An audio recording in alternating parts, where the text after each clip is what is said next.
आपके साथ मैं आदिति त्यागी हूँ। गुजरात चुनाव सिर पर है और हर कोई जानना चाहता है कि गुजरात का मूड क्या है। इस बार मुकाबला एक तरफा होगा जैसे कि पहले देखा गया है, या फिर इस बार मुकाबला त्रिकोणीय होगा। हमारे साथ बीजेपी के स्टार प्रचारक हैं जो पहले ही कह चुके हैं कि गुजरात में कोई भी टक्कर में नहीं है। हमारे साथ एक ऐसी शख्सियत है जो अपने बेबाक अंदाज के लिए जानी जाती है, खासे लोकप्रिय हैं। गांधी परिवार और कांग्रेस पार्टी को भी करीब से देखा है, सालों कांग्रेस में रहे और अब बीजेपी के फायर ब्रांड लीडर के तौर पर जाने जाते हैं। हमारे साथ आसाम के सीएम हिमंत बिस्व शर्मा हैं। सर, बहुत बहुत स्वागत है जी न्यूज़ पर आपका। बहुत बहुत धन्यवाद। पहला सवाल तो आप गुजरात होकर आ रहे हैं, हर कोई इस वक्त यही जानना चाहता है कि गुजरात में चुनाव की कितनी गर्मी है। गुजरात में जैसे आप बोला, मैं जो देखा चुनाव तो एक तरफा है, लेकिन सेकेंड और थर्ड पोजीशन के लिए कहीं कहीं कंपटीशन है। बट कुल मिला के मेरा लगता है कि BJP will break all previous records. एक बहुत बड़ा भव्य विजय होने के रास्ता में जा रहे हैं। तो आपको क्या लग रहा है कितनी बड़ी ये विजय हो सकती है? एक जो हमारा कार्यकर्ता ने जो एक टारगेट फिक्स किया है कि 150 पार करूंगा, my guess will be that will be somewhere in that, maybe ±5 ±7, so we should be around that. आप स्टार कैंपेनर हैं बीजेपी के, डिमांड में है काफ़ी, और हिमाचल में भी हमने देखा, गुजरात में भी काफ़ी बात हुई आपके स्टेटमेंट्स पर। एक कांग्रेस के लीडर से बीजेपी के स्टार प्रचारक तक का सफ़र आपके लिए कैसा रहा? देखिए, मुझको जो भी पूछता है यही क्वेश्चन, मैं ही बोलता हूँ कि हम लोग तो समाज सेवा करने के लिए पॉलिटिक्स में आया था।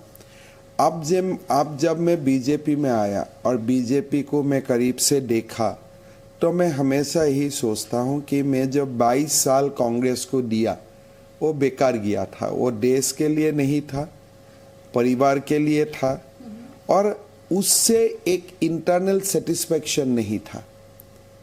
अभी बीजेपी का कार्यकर्ता बना रहे फिर भी आपको एक सेटिस्फेक्शन मिलेगा, because you are doing something देश के लिए, समाज के लिए। कांग्रेस में ऐसा माहौल एक ही है कि आपको एक परिवार के लिए करते रहो। आपने कहा आपको इंटरनल सेटिस्फेक्शन नहीं मिला कांग्रेस पार्टी में, exactly what do you mean? आप थोड़ा सा बताएं डिटेल में। जब मैं कांग्रेस में था तब मेरा ये महसूस में नहीं था, किसलिए? That is the environment there.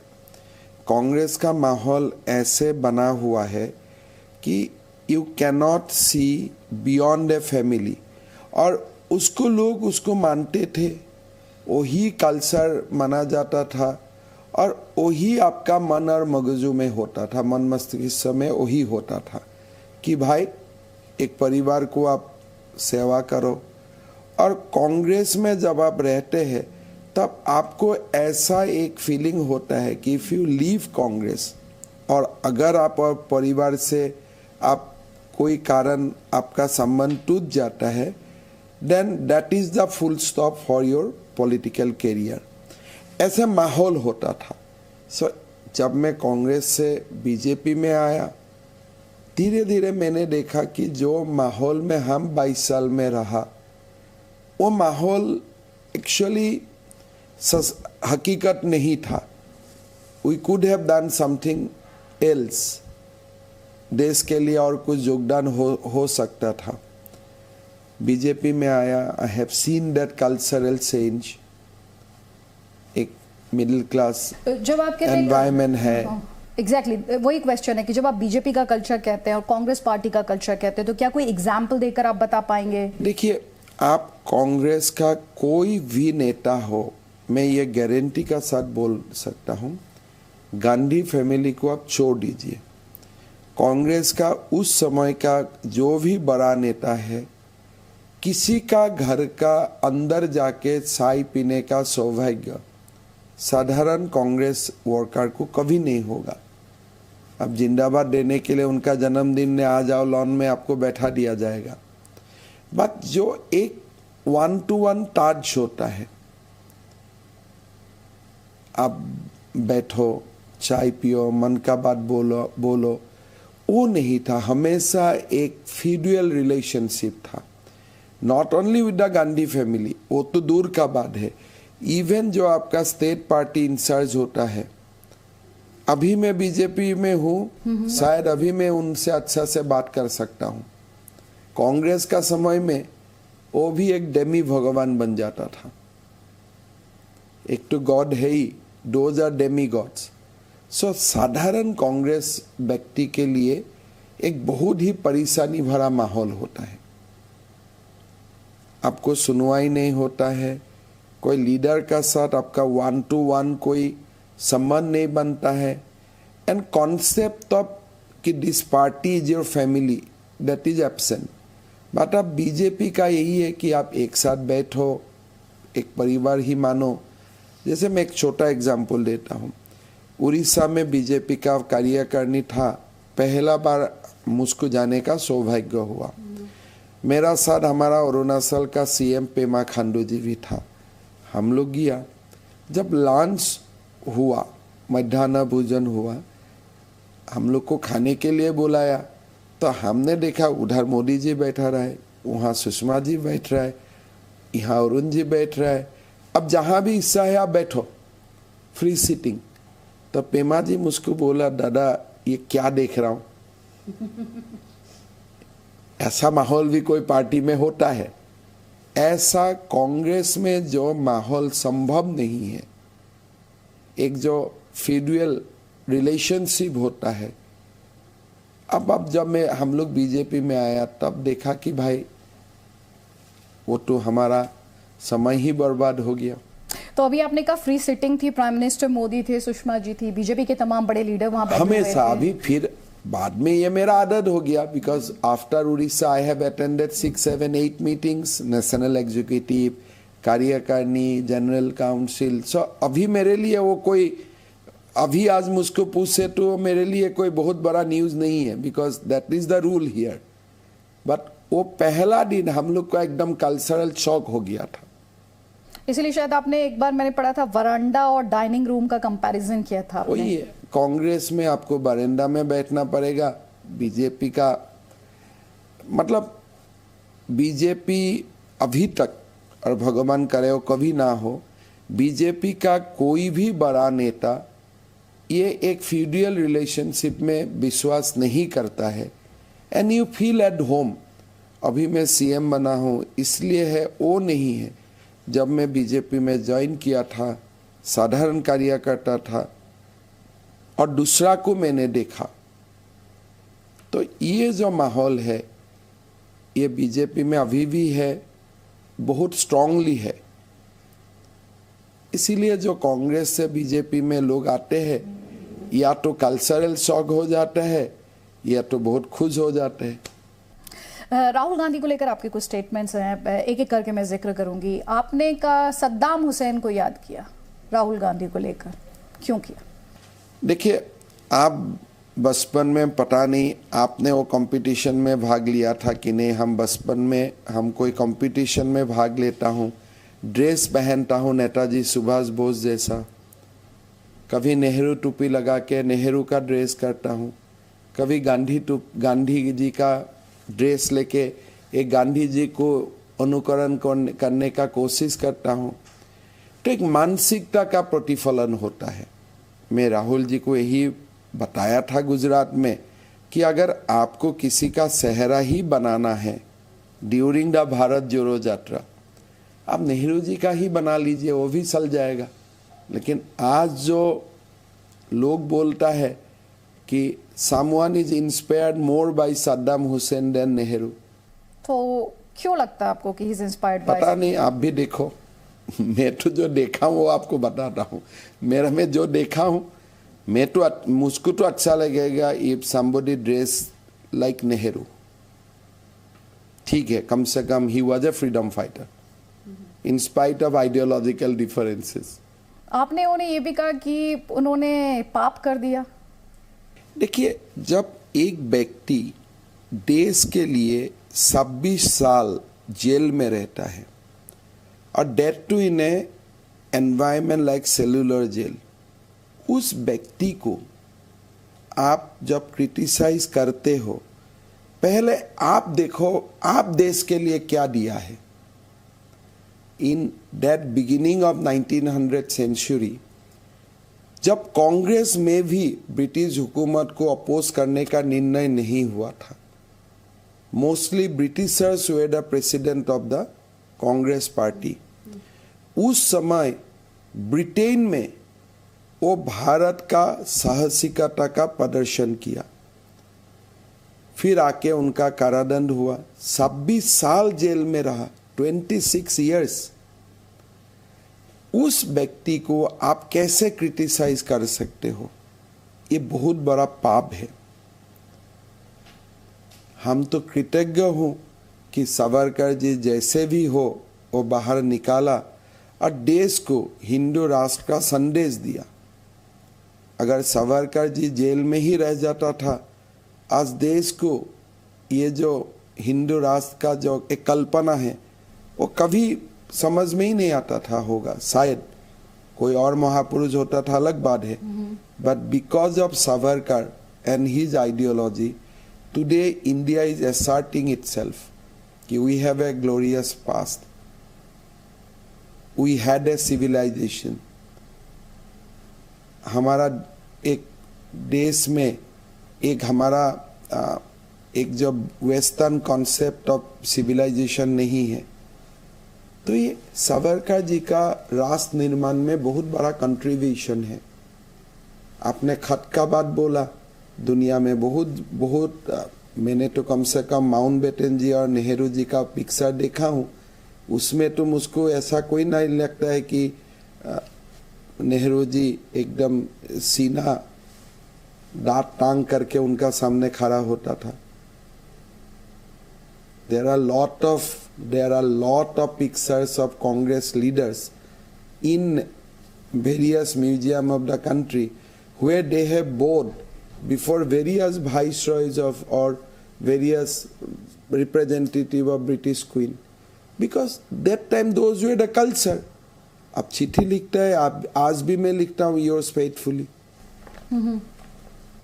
आज भी मैं किसी को चिट्ठी लिखता हूँ तो yours faithfully मैं लिख देता हूँ।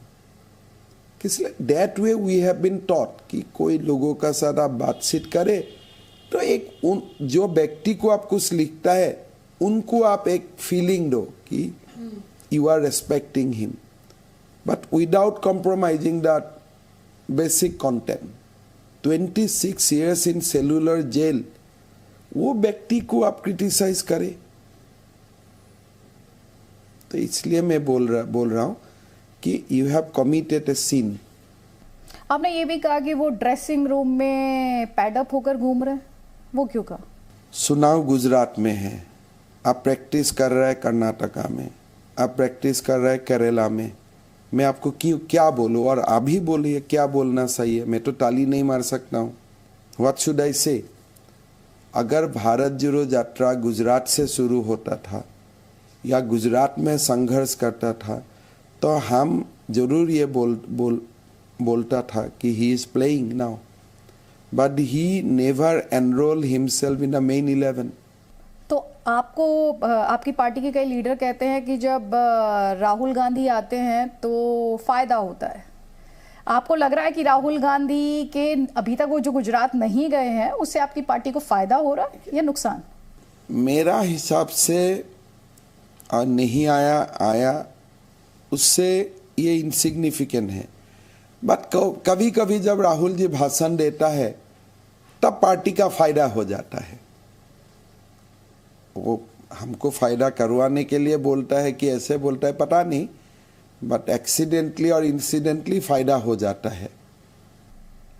तो आप चाहेंगे वो गुजरात आए? अभी समय भी नहीं है, अभी तो गेस्ट अपीयरेंस का ही समय है। अभी शायद आएगा, तो हर फिल्म का अंत में गेस्ट अपीयरेंस होता है। कांग्रेस पार्टी ने, आपको लगता है जो इलेक्शंस हुए और परिवार के पास अब वो प्रेसिडेंट की पोस्ट नहीं है, कांग्रेस पार्टी ये कह रही है कि हमने इलेक्शन भी कराया और हमने परिवारवाद जो है उसे भी खत्म कर दिया। जो आरोप लगते थे बीजेपी के वो हमने उनसे अपनी पार्टी को मुक्त कर दिया है। देखिए, आप कांग्रेस का प्रेसिडेंट किसको बनाया? पूरा पार्टी तो राहुल जी का साथ घुमा हुआ है। Everybody is beelining with Rahul Gandhi. Mallikarjun खड़गे जी कहाँ है? आपका कोई न्यूज़ में सलाह है? तो जब आप डामी प्रोजेक्ट कर देते हैं सामने, तो आप लोगों को सोचता है कि लोगों का मेंटल जो लोगों का जो नॉलेज है, लोगों का जो इंफॉर्मेशन है, लोगों का जो कॉन्शियसनेस है, आप सोचते हैं कि ये लोग बहुत ही कुछ कोई नहीं जानते, we are a very smart player. तो मैं कांग्रेस में रह के आया हूँ, I know who is Mallikarjun खड़गे। अगर आप शशि थरूर को बनाता था, दिग्विजय सिंह को बनाता था, if you have made Ashok Gehlot और if you have made anybody,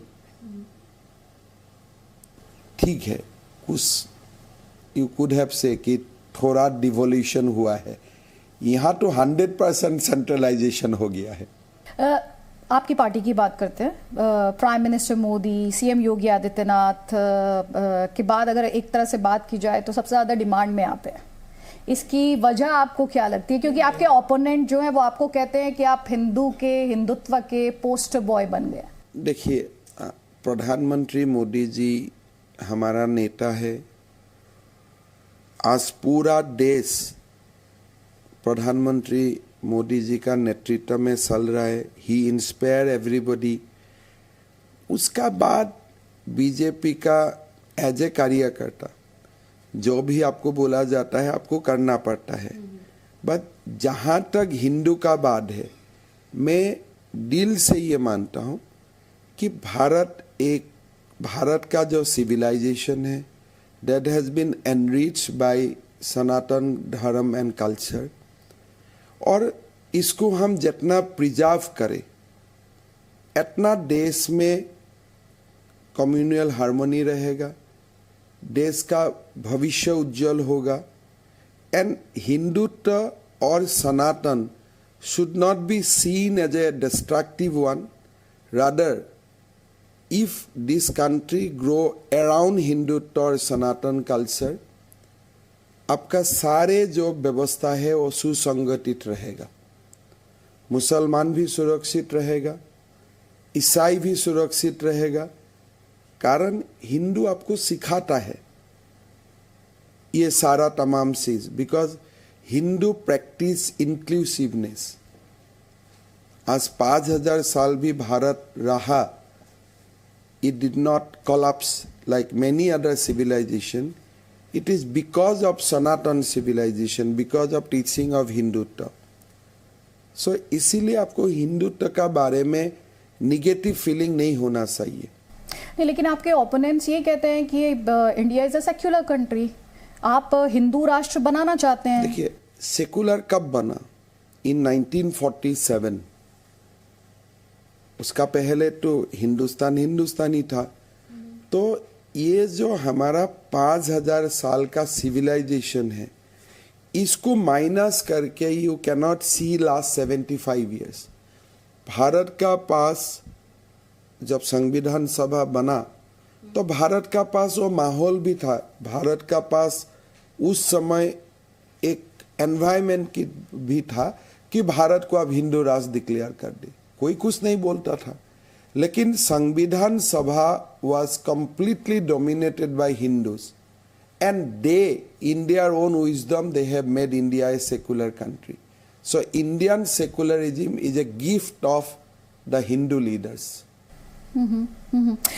election की बात करें तो आप एक ही स्वाधीनता का संग्राम हुआ था। जिन्ना made Pakistan a Islamic nation, but our great Hindu freedom fighters, the great Hindu Constituent Assembly members, they have made India a secular country. So ये जो हम सेकुलर बोल के आज बातें करता हूँ, ये सेकुलरिज्म भी मेरा हिंदू नेता का ही दान है। ये हिंदू जो हमारा हिंदू लोग, ज्ञानी लोग, अच्छे लोग संविधान सभा में बैठा था, उनका ही ये देन है। नहीं तो they could have made as India a Hindu राष्ट्र, who would have protested in 1947? Because जो भी प्रोटेस्ट कर सकता था वो लोग तो पाकिस्तान में चला ही गया था। सो इसीलिए Indian secularism is not born out of constitution. Indian secularism has born out of the civilizational teachings of 5,000 years. आपकी पार्टी का इतना बड़ा काडर है, लेकिन फिर भी हर इलेक्शन नरेंद्र मोदी के बारे में क्यों है? नरेंद्र मोदी को जरूरत है देश को। नरेंद्र मोदी जैसा व्यक्ति देश में कभी जन्म लेता है। ये हमेशा का फेनोमेनन नहीं होता है। इतना जन समर्थन, ताकत, इतना भविष्य दर्शन, ऐसा नेता देश में कब जन्म होता है? 5,000 साल का इतिहास में आप गिनती करने वाला ऐसा नेता जन्म लिया है। तो मोदी जी को देश को संभालना है। और मोदी जी जो कोई इलेक्शन में भी मोदी जी जाते हैं, नॉन इलेक्शन का समय में भी वो जाते हैं। अभी अभी अरुणाचल गया, कोई चुनाव है? कोई चुनाव नहीं है। आज वो काशी में था, कल काशी में कोई चुनाव नहीं है। तो ऐसा है कि मोदी जी खाली चुनाव में नहीं जाते हैं, हर वक्त हर दिन मोदी जी को भारत का कोई ना कोई जगह में दिखाई देता है, या तो वर्चुअली या तो फिजिकली। आपका एक स्टेटमेंट है, आपने कहा कि मोदी जी को जिताना जरूरी है क्योंकि अगर वो नहीं जीते तो हर शहर में आफताब पैदा होगा। मैं वो नहीं जीते ये सब मैं नहीं बोला, इसलिए मैं मान के चलता हूँ मोदी जी ही जीतेगा। लेकिन in absence of Modi ji, आज का जो समय है, जो कालखंड में हम लोग है, अगर मोदी जी प्रधानमंत्री नहीं होता था देश में, हर शहर में बहुत सारे आफताब दिखाई देता था। कैसे? वो हो ही रहा है। अब यूपी में देखो, असम में देखो, कितना आफताब है, लेकिन धीरे धीरे कम होते जा रहे। धीरे धीरे अभी कम होते जा रहे और कम हो जाएगा। ये एक बात ये कहा जाता है कि जब जब चुनाव आता है तो एक शब्द इस्तेमाल होता है, आप तो इसे बहुत अच्छे से, आप कई बार आपसे पूछा भी गया होगा, ध्रुवीकरण। क्या ध्रुवीकरण एक तरह की घुट्टी है जिसका राजनीति? ध्रुवीकरण अच्छा है, provided it based on some ideology. अगर भारत और भारत विरोधी तक में ध्रुवीकरण होता है, इसमें आपत्ति क्या है? नहीं, उसमें आपत्ति नहीं है, लेकिन भारत में ही अगर हिंदू और मुस्लिमों का ध्रुवीकरण की कोशिश हो। कभी हिंदू और मुस्लिम में ध्रुवीकरण नहीं होता है। भारतीयता का और अदर एलिमेंट का बीच में ही ध्रुवीकरण होता है। हमारा तरफ से जब वक्तव्य रखा जाता है, नेशन फर्स्ट ही बोला जाता है। जो लोग सोचता है नेशन सेकंड है, वही लोग का बीच में ध्रुवीकरण होता है। Interesting point. आपके ओपोनेंट्स ये भी कहते हैं आप हिस्ट्री बुक्स दोबारा लिखना चाहते हैं, आपको मुगलों से एलर्जी है। बहुत बड़ा एलर्जी मुगल से नहीं, जो मुगल को हीरो बनाया उनसे है। औरंगजेब एक सुल्तान था, लेकिन औरंगजेब ने भारत का कभी दाक्षिणात्य को विन नहीं किया था। He could not win over और he could not defeat South India. आप कभी नॉर्थ ईस्ट को डिफीट नहीं कर पाया। लेकिन फिर भी हिस्ट्री बुक में शिवाजी का बारे में, लासित बरफुकन का बारे में आप कंटेंट कम मिलेगा, औरंगजेब का बारे में आपको कंटेंट ज़्यादा मिलेगा। There was a effort to make us believe that Aurangzeb was a big king, बहुत बड़ा सम्राट था। ऐसा क्यों किया गया? आपको क्या लगता है क्यों किया गया ये हमारा मानसिकता को दुर्बल, एक वीक करने का कॉन्स्पिरेसी शुरू से ही चलता रहा कि you are a defeated race. आपको मुगलों ने डिफीट किया था, आपको फलाना सुल्तान में आपको डिफीट किया था, लेकिन कहाँ डिफीट किया था? कोई एक हो सकता है, कोई एक भूखंड में डिफीट हुआ था। भारत इतना विशाल भूमि है, सारा भारत में कब डिफीट हुआ था भारतीयता का? कोई एक सूबा में, कोई एक, आज का दिन में वो म्यूनिसिपैलिटी होगा, कोई एक 2 साल म्यूनिसिपैलिटी औरंगजेब ने जीता था तो बोला गया औरंगजेब भारत का सुल्तान है। तो ये जो शिक्षा हम लोग को दिया, भारत का जो गौरवशाली जो रिजीम था, गौरवशाली जो शासन था, उनका बारे में कोई मेंशन ही नहीं होना, ये तो एक, सॉरी टू से, बट मुझको तो कॉन्स्पिरेसी लगता है। गुजरात में अभी आपने कहा इलेक्शन में नंबर 2 और नंबर 3 के लिए लड़ रहे हैं कांग्रेस और आम आदमी पार्टी। आपके इस आत्मविश्वास का आधार क्या है गुजरात में? क्योंकि आपने कहा 150, 5 इधर 5 उधर। दो आधार है। एक तो मेरा विश्वास है कि इसलिए गुजरात ने भारत को मोदी जी को दिया है और मोदी जी को ताकत देते रहना चाहिए, ये मेरा एक विश्वास है। लेकिन अभी जब जाके मैंने देखा, मैं तो पॉलिटिकल हूँ, तो कुछ है ही नहीं कंटेस्ट। अरविंद केजरीवाल के गुजरात, नया गुजरात के बारे में क्या? अभी तो नहीं जाते हैं, जब से चुनाव अनाउंस हो गया वो कहाँ जाते हैं? मैं तो कम से कम दिखाई नहीं दिया है मुझको। आपको दिखाई देता है केजरीवाल का कोई सभा? लास्ट तो 7-10 डेज में तो कोई ऐसा तो मैंने सुना नहीं।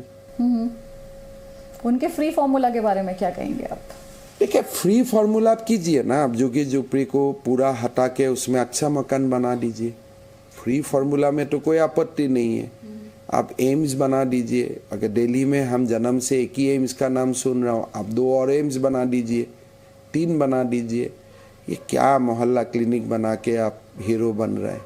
तो उनको फ्री दीजिए, फ्री मकान बनाइए लोगों का। अभी मैं आया इलाका में, उत्तर पूर्वी क्षेत्र में मैं कैंपेन करके आया, मोटा मोटा इलेक्ट्रिकल तारे लोगों का सामने, मकान का सामने। असम का हालत अच्छा है।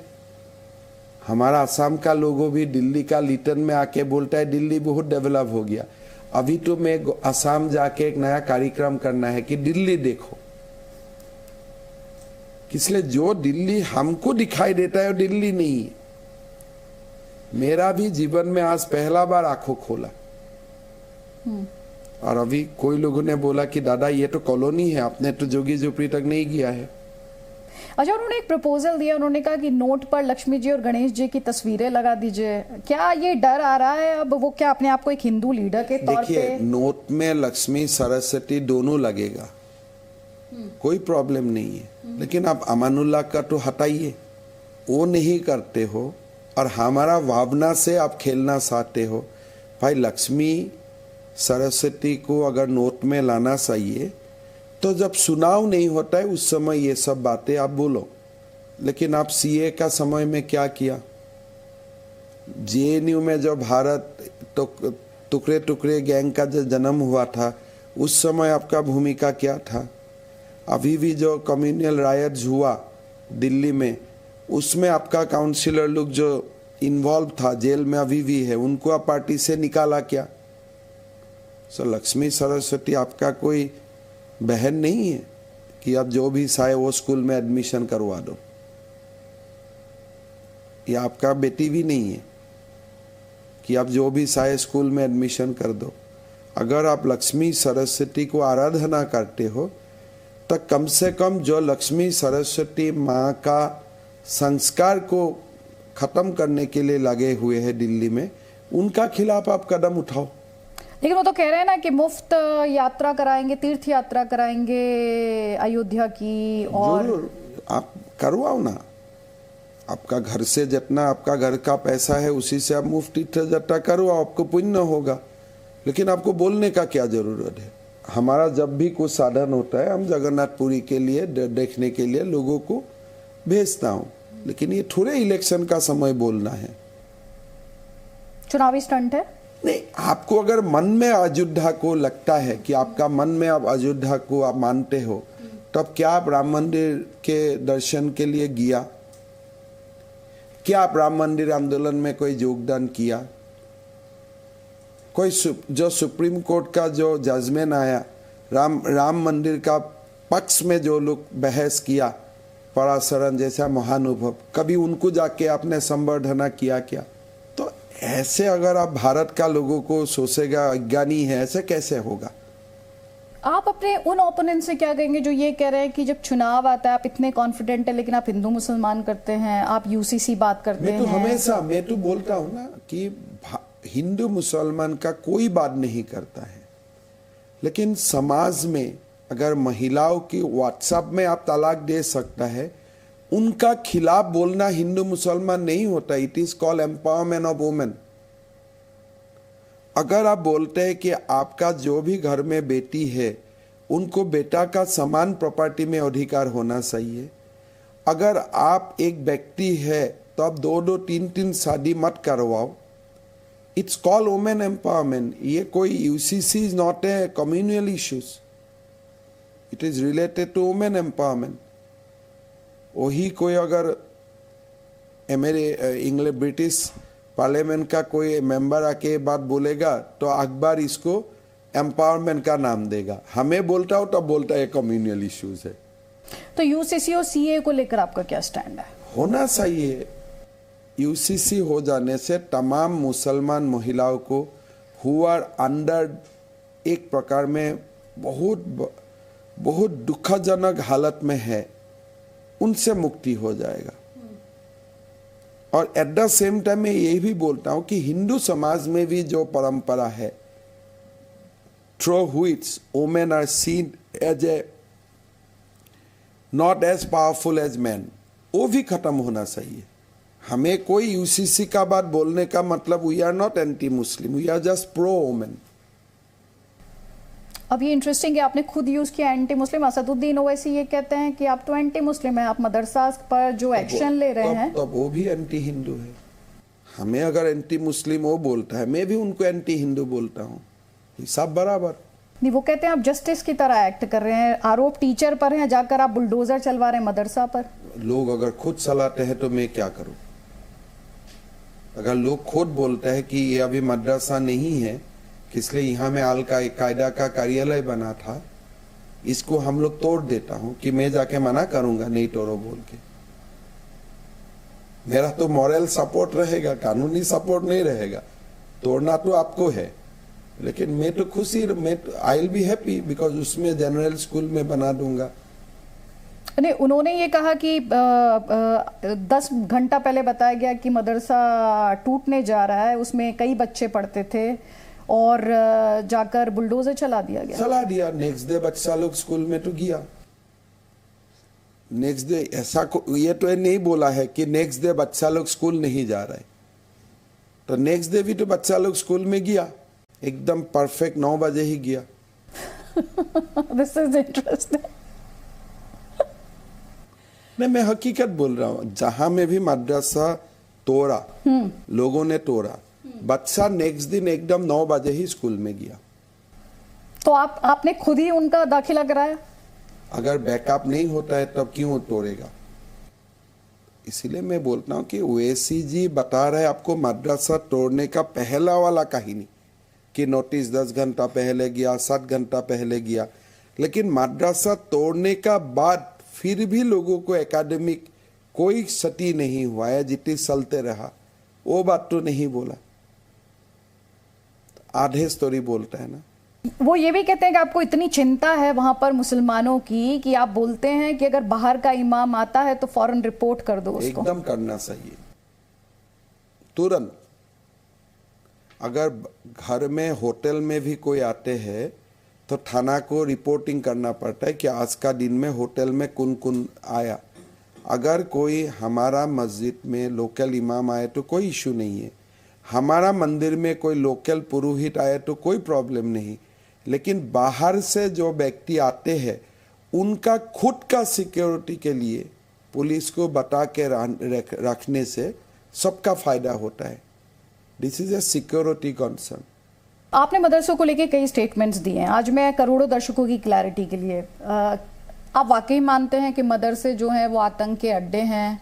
क्योंकि जो आपके ओपोनेंट्स का आप पर आरोप है, उनका आरोप ये है कि आपको मदरसों से प्रॉब्लम नहीं है, आपको दिक्कत जो है वो मुसलमानों से है और मजहबी तालीम से। देखिए, मैं मदरसा को आतंकवाद का घाटी है ये मैं नहीं मानता हूँ। इसलिए हर मदरसा अगर आतंक का घाटी होता था तब तो देश में बहुत बड़ा गड़बड़ी हो सकता था। हाँ, एक micro number of madrasas teachers are involved in various anti-India activity, these are well documented. But मेरा जो मद्रासा से जो मेरा प्रॉब्लम है, वो प्रॉब्लम नॉट बिकॉज ये कोई टेरर का घाटी है, मैं वो नहीं मानता हूँ. मैं ये मानता हूँ कि जब एक लड़का को आप मद्रासा में डालते हो in the beginning of his life, तब उनका डॉक्टर बनने का, इंजीनियर बनने का, साइंटिस्ट बनने का रास्ता बंद हो जाता है. And that happen without his consent. इसलिए आप 6 साल में डाल देते हो, उनका तो कोई कंसेंट दिया नहीं जाता है, तो आप 16 साल तक आप इसको मत डालिए मद्रासा में.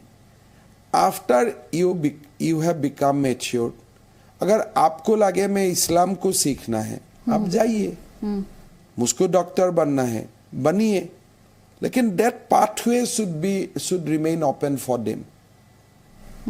अभी एक मेरा बच्चा जन्म लिया, मैं गरीब घर का हूं, कोई आके बोल देता है ये तुम तो इसको पालने नहीं सकेगा, मद्रासा में डाल दो. वो बच्चा जब बड़ा होता है तो बच्चा को अगर डॉक्टर बनने का मन भी है, ही cannot go for that.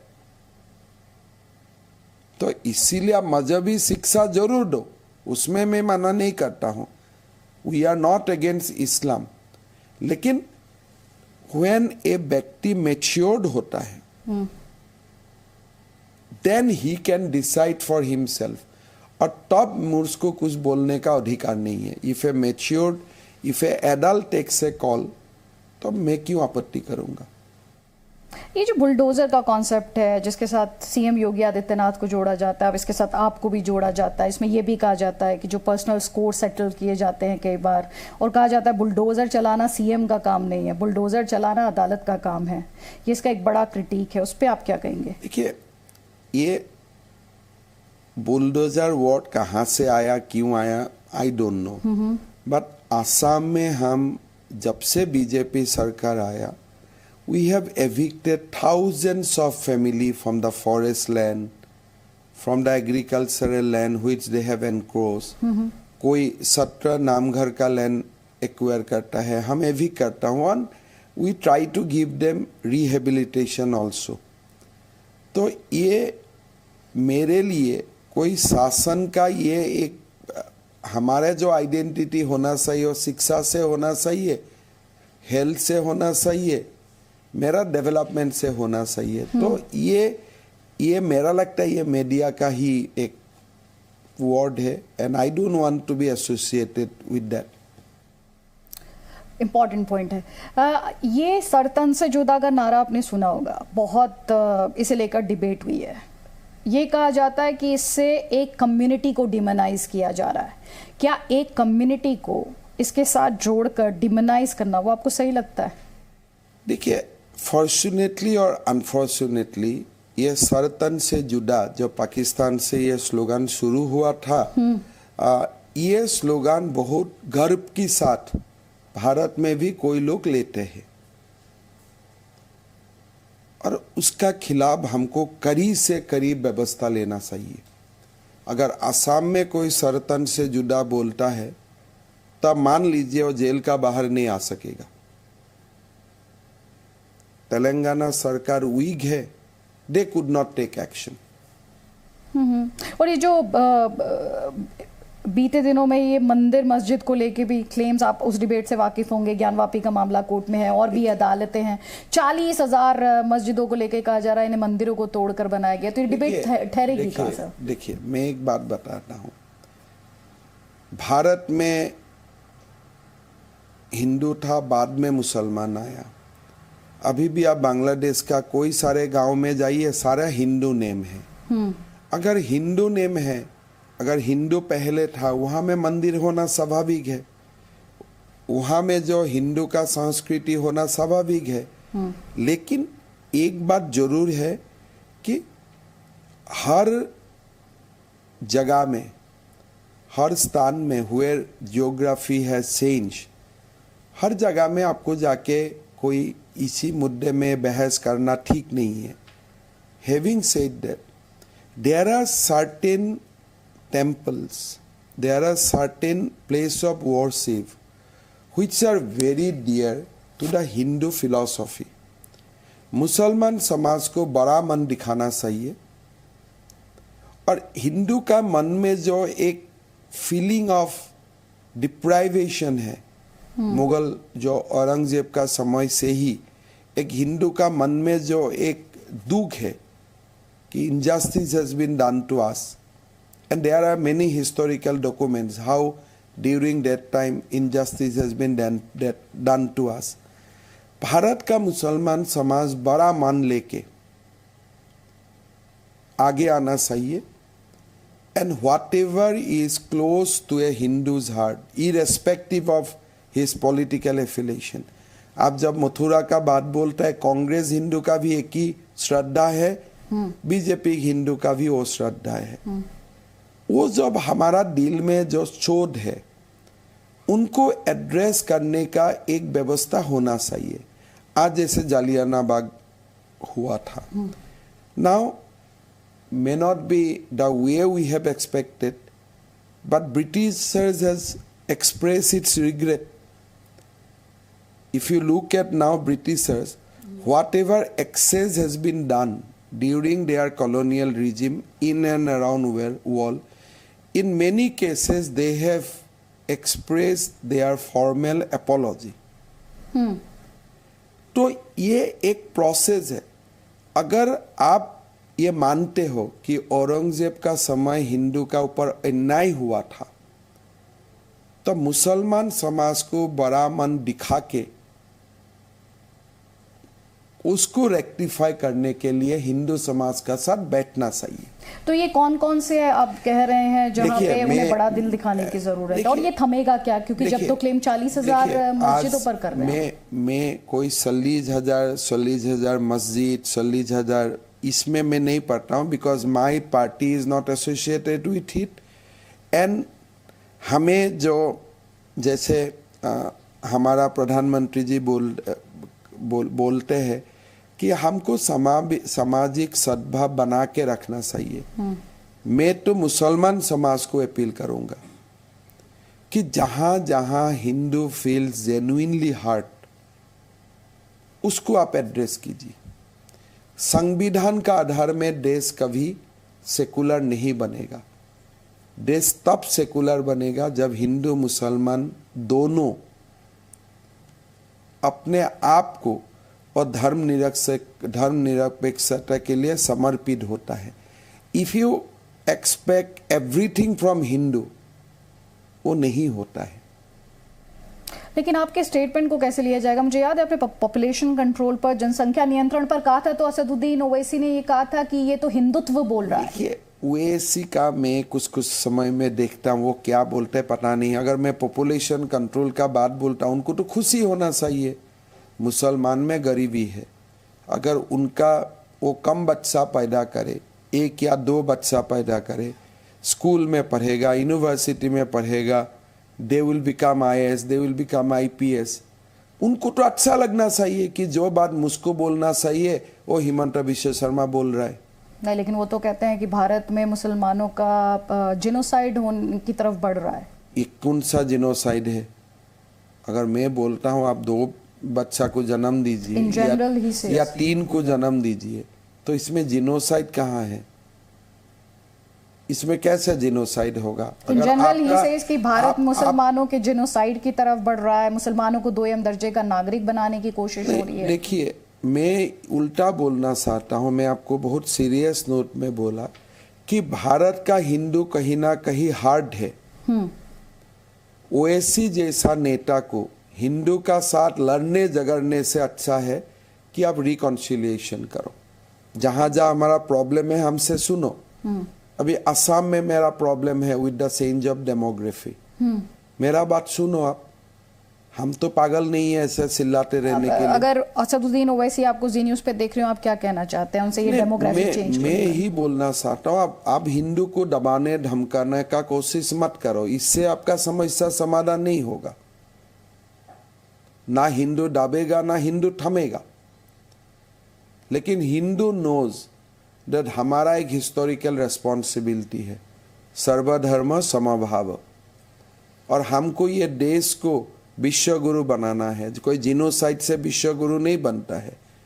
We have a agenda for India. तो आप हमें डराने धमकाने से जगह आप बैठिए, समस्या का हल निकालिए। But we are hard. अगर कोई एक जगह में मंदिर और मस्जिद होता है, ये तो 100% श्योर है वो मंदिर का कार्बन डेटेड 3000 साल 2000 साल 800 साल पुराना होगा और मस्जिद रिसेंट होगा। तो कैसे मस्जिद आया? Has it come with the consent of Hindus, or it has come as a part of Aurangzeb expansion? तो बैठ के बात करो ना, बुजुर्ग बात करेगा, प्रॉब्लम सॉल्व भी होगा। मैं लास्ट 2 क्वेश्चंस है, अगर मैं आपसे कहूं एक लाइन में आपको सलाह देनी है, 1 लाइन में, राहुल गांधी। अच्छा से खाना पीना खाइए और बढ़िया ड्रेसेस कीजिए और देश को सच्चा मन से सीखने का कोशिश कीजिए। सावरकर का साथ कंपटीशन मत कीजिए, वो आपको शोभा नहीं देता है। अरविंद केजरीवाल को मैं क्यों, पता नहीं, मेरा एडवाइस का कुछ ज़रूरत है उनको। लेकिन एक ही बात मैं बोलना चाहता हूँ कि भारतवासी को आप इग्नोर, आप बहुत स्मार्ट है, बाकी लोग कोई नहीं जानते है, ऐसा मत सोचो। असदुद्दीन ओवैसी, उनके लिए तो मैं तो बोल ही दिया, हिंदू को मत डराओ, मत धमकाओ, हिंदू का साथ बैठ के समस्या का हल निकालो। जी, जो राजनीति पे कट्टरपंथी हावी होते जा रहे हैं, ये राजनीति की मजबूरी है या ये जरूरी है कि जितने कट्टर आप होंगे उतना वोट बेस होगा? आप कट्टरपंथी किसको बोलता है? कट्टरपंथी अगर आप कोई बोलता है हम यहाँ शरीयत का कानून लाऊंगा, ये कट्टरपंथी है। कोई बोलेगा भारत को मैं विश्व गुरु बनाऊंगा, ये कैसा कट्टरपंथी है? नहीं, जो धर्म की राजनीति करते हैं, मेरा मतलब उनसे है कि मुसलमानों अपना नेता चुन लो, दलितों अपना नेता चुन लो। मैं यही बोला ना कि नेता कोई भी पार्टी का हो, भारत का कोई सारे हिस्टोरिकल समस्या है। जैसे आज दिल्ली में रायट हुआ, हजारों पंजाब सिखों का कत्ल हुआ, ये तो समस्या है, लोगों का तो मन में रहेगा। तो why not Sonia Gandhi, Rahul Gandhi goes to Golden Temple, offer a unconditional apology कि गलत हुआ था, जो भी करे, दैट्स कॉल्ड क्लोजर। जब तक क्लोजर नहीं होगा, आप कहीं ना कहीं जस्टिफाई करने का कोशिश करेगा हिस्टोरिकल रॉन्ग्स, तब लोगों का मन में कट्टरता आएगा। लेकिन वही कट्टरता को आप प्यार मोहब्बत से एक ही दिन भाईचारा तक कन्वर्ट कर सकते हैं। लास्ट क्वेश्चन, आपको दिल्ली की राजनीति में देखेंगे हम? नहीं, क्या करो उसको। तो आप स्टार प्रचारक होके खुश? कोई स्टार प्रचारक कोई शब्द नहीं है, ये कार्यकर्ता का काम है। तो आपको काम करना पड़ता है और बीजेपी का काम करना, राष्ट्र के लिए काम करना है। दिल्ली आएंगे आप? कोई कैंपेन बुलाने से आ जाऊंगा। और या तो दिल्ली तो हर सप्ताह महीना में आना ही आप भी समझ रहे हैं, दिल्ली में रोल के तौर पर पूछ रही हूं। नहीं, कोई नहीं। दिल्ली में अभी हमारा असम में जो मुझको काम मिला है वो बहुत बड़ा काम है, बहुत बड़ा रेस्पॉन्सिबिलिटी है और असम में करने के लिए बहुत है। Thank you so much sir, and I wish you luck and you may do well. Thank you so much, बहुत बहुत आभार, आपने इतना वक्त दिया।